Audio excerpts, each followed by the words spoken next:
Gear doesn't matter. That's what everybody tells you on YouTube. You don't need gear, you don't need trucks and crane, yada yada yada. You can shoot your movie directly on your iPhone from 2015. Do you actually believe them? Because I don't. You're doing amazing, hubby. Keep going. A little bit to the right. And cut. Perfect, so now we can move to the next shot. Why you always use me for doing this shit? Hi, I'm Sophie, and probably you still don't know me, so nice to meet you. I'm right now a graduating director from a film school in Milan. I started doing YouTube videos in Italian when I was still a kid. I was 14 years old, and a really big passion of mine, even before that, was acting, recording, and creating stories. I actually recorded my videos on my iPhone 5 and edited them on Final Cut.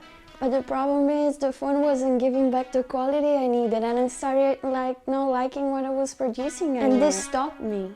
But that's not what we're gonna talk about today. Today we're gonna talk about something else. Today is about living in the present and growing together.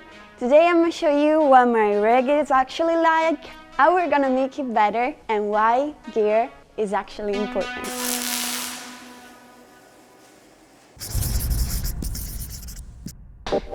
So here we are with the setup. A little disclaimer I want to put out there is that everything I own is not sponsored. Everything I have is because of my little client projects, my sweat, a little help from my family.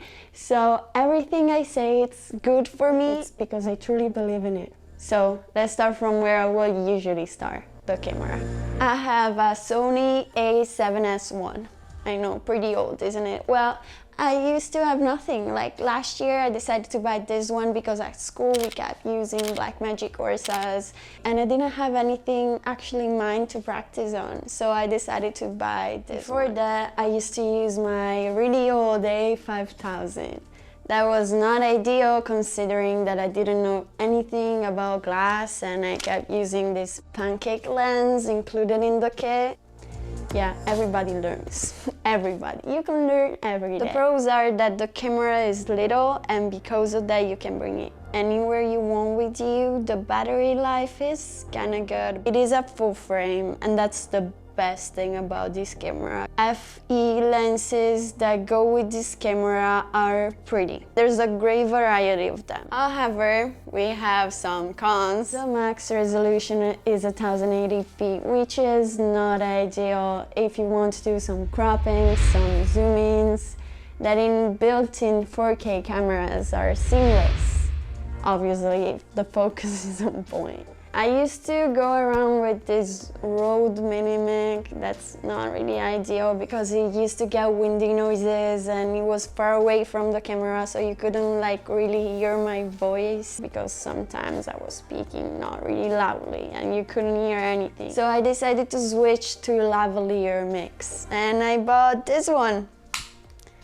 The Saramonic. Sound quality is pretty more than acceptable, at least you can judge yourself.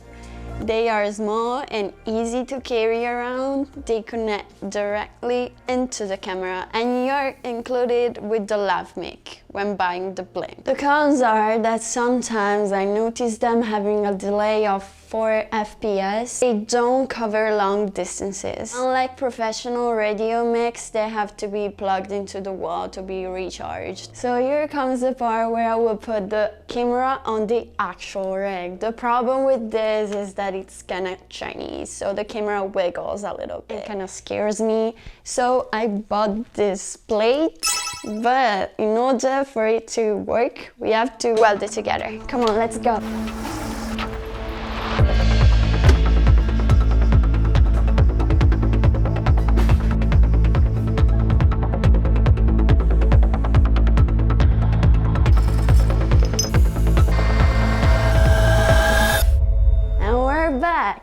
With the rig actually working. The whole setup is charged with this V-Lock battery, which I love because it came with the charger.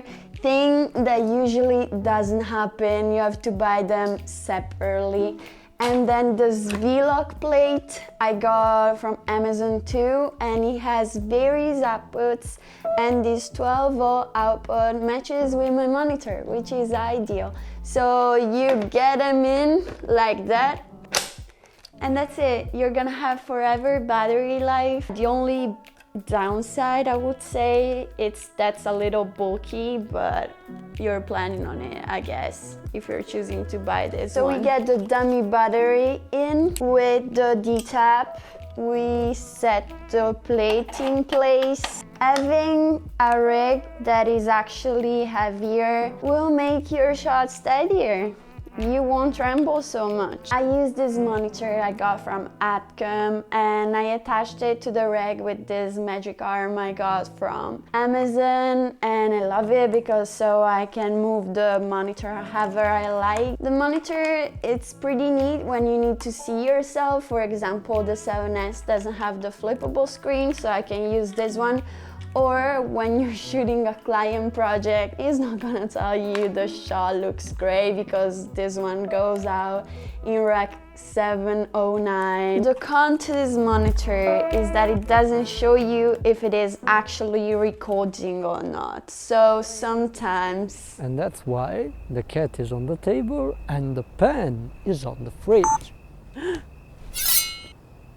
Yeah. Not ideal. The Sony has the mini HDMI, two normal HDMI, and we're all set. We're good to go. I'm ready to go shoot my new video. I really love it when it's all dressed up like that. It's my baby, my Sonia. Great story, needs great quality, and the quality is given to you by the gear. Gear is gonna give you the possibility to get better. If you don't have anything to try on, you're never gonna get better. If you invest in gear, you're gonna make everything you can in the possibilities you have to repay it. So I think gear pushes you to do better, and you always have to buy more. And you, what do you think? Do you think gear is important? Let me know in the comments. Follow me on Instagram. My name is Sopooh with 2H. Let me know if I should keep doing videos in English or in Italian, because I'm really bad all right now. I really don't know what should I do. And if you have suggestions on how I should make my rig better, just comment below. I want to create a community where we grow together. Hopefully see you next week in Italian or in English. You let me know. Okay, bye.